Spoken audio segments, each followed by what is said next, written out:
You might not know it yet, but you're missing out on so many opportunities because your business is not registered. But I'm here to fix it. So grab your pen and paper. Let's get to it.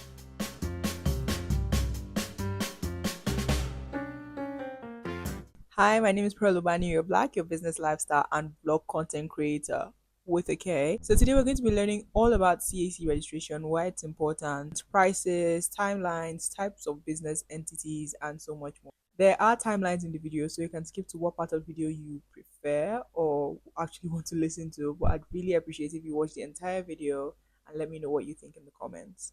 So first, we're going to talk about why it's important for your business to be CAC registered. So the first thing is you're making your business a separate entity, meaning you're giving your business its own personality. It also means that the business is recognized by the government because CAC, Corporate Affairs Commission, is the body in charge of registering businesses, companies, anything company related to like register your business. CAC does that. So they're recognizing you, therefore the government is recognizing you.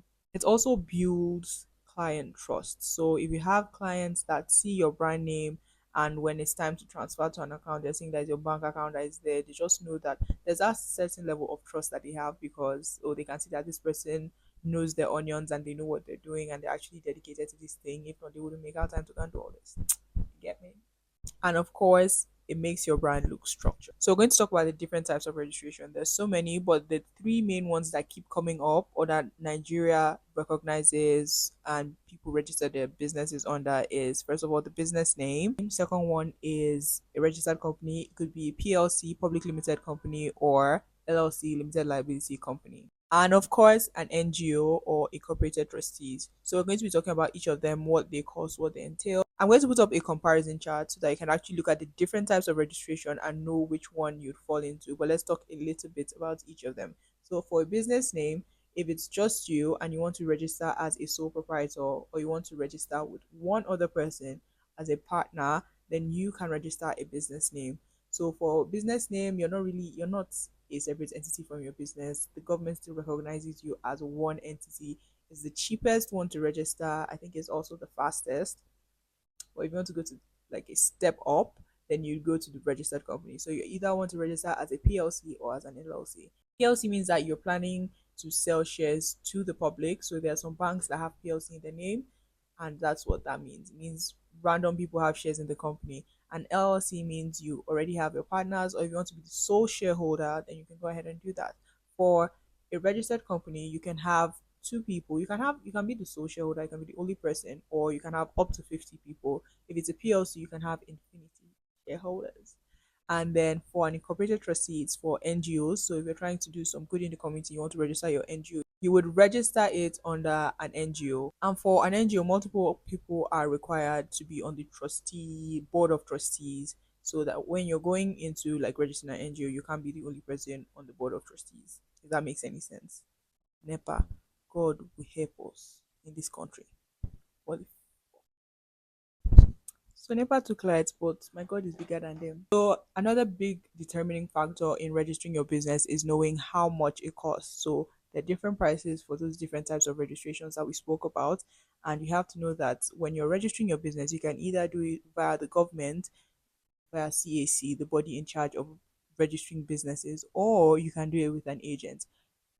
There are pros and cons to this. So for the pricing, I'm going to put it up on the screen so that you guys can take a look at it and explain what I have on there. So for government agencies, so like CAC themselves or the Abuja Enterprise Agency or whatever state that or city that you're in, they have agencies that do registrations at the government approved price. So you can register your business name for 10,000 naira, register your company for 20,000 naira, and your NGO for 30,000 naira. So these rates might not be the same because I got this off of not their official sites but a different site because the pricing was not on their official site. So I'll link it down below. But let me tell you, period, NEPA has started behaving themselves. Thank you. But nobody's giving you these prices in real life, I promise you, because now people are going to these CAC accredited agents to get their businesses registered. It's hassle free and it's way easier for you, honestly. You can try to register the business by yourself. There are countless videos teaching you how to do it step by step. But honestly, unless you believe in yourself 100%, It's being penny wise, pound foolish, because when you make a mistake, you're going to have to pay for that mistake, like monetarily, as in you will start again from the beginning. So at the end of the day, you might not end up paying what you'd have paid an agent in the first place.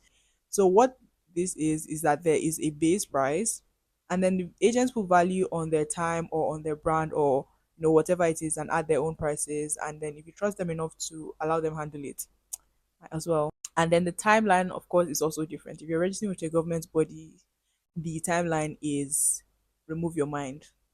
That's the timeline. Once you just submit, just remove your mind. Anytime they call you, you answer your call. But for agencies or for legal practitioners or for CAC accredited agents, you can get it anywhere from 5 to 7 business days. You might get it earlier. I don't know what the logistics are in that term, but you might get it earlier, you might get it later. But like 5 to 7 is the standard time um when you submit all your documents to when you receive your certification. So I'm going to tell you a bit about how to register, not really how to register it yourself, because there are tons of videos that you can follow step by step on that. We're not here for that today. I'm trying to just give you as much information as I can in this short video. When you're registering, I'm sure your agent will let you know this, but like let me just say it in case. Things to really, really be careful with are your residential address, your email address, and your phone number. Because if you give an email address and phone number that is not reachable, when it's time to change, you will still pay money.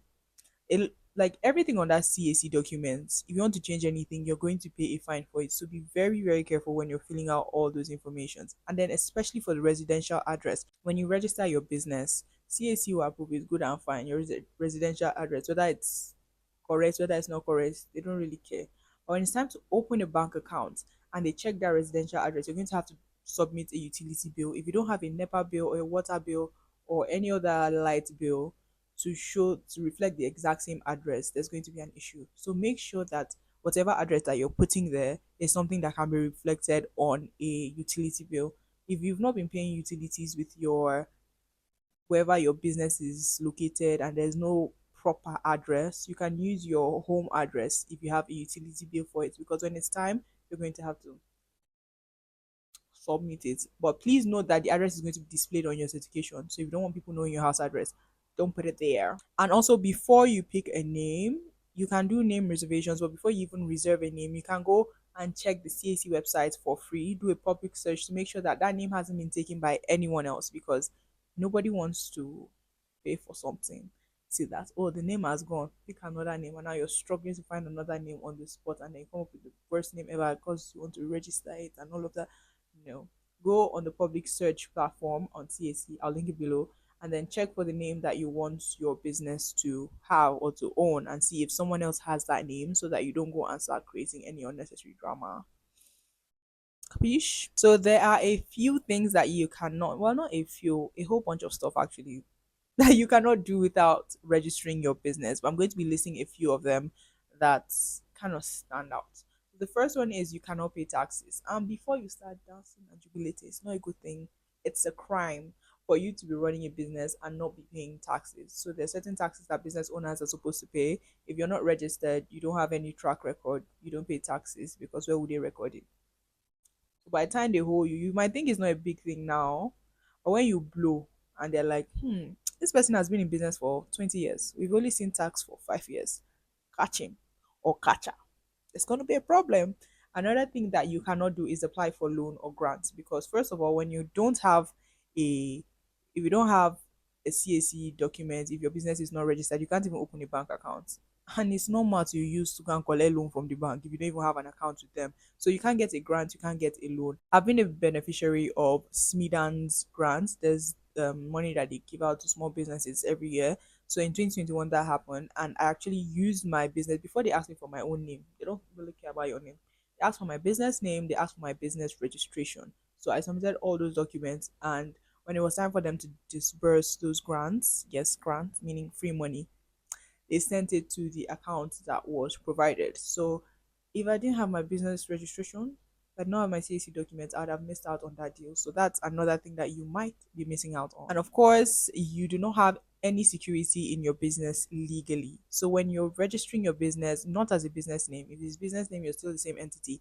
But from registered company and NGO, when you're registering your business, you're giving your business its own identity. So if you're feeling frisky, I want to go and borrow some money from somebody that I don't feel like paying back, you go and borrow the money and they come to your shop to come and pack your things. They have no right to pack your things if those are assets of your brand or assets of your business, but in your business's name. Their problem is with you, so they should leave your business alone. That kind of thing, you understand? So if you're an Onigbesi and you're looking for a way to play around people's feelings, then go ahead, register a business so that you can borrow in peace. So if you've been thinking of registering your business, honestly, now is the time to do that. I hope you really enjoyed this video. And I'm just going to leave you with one thing, like legitimizing your business. I hope that's the word because I said it with so much swag. Legitimizing your business is a way of respecting your brand or respecting your business enough to give it its own identity. So think about that. Chew on that. Thank you so much for watching. If you did enjoy the video, you know what to do. Give a big thumbs up and subscribe to my channel. Tap that notification bell to get notified every single time I upload a video. And I'll see you in the next one. Mwah.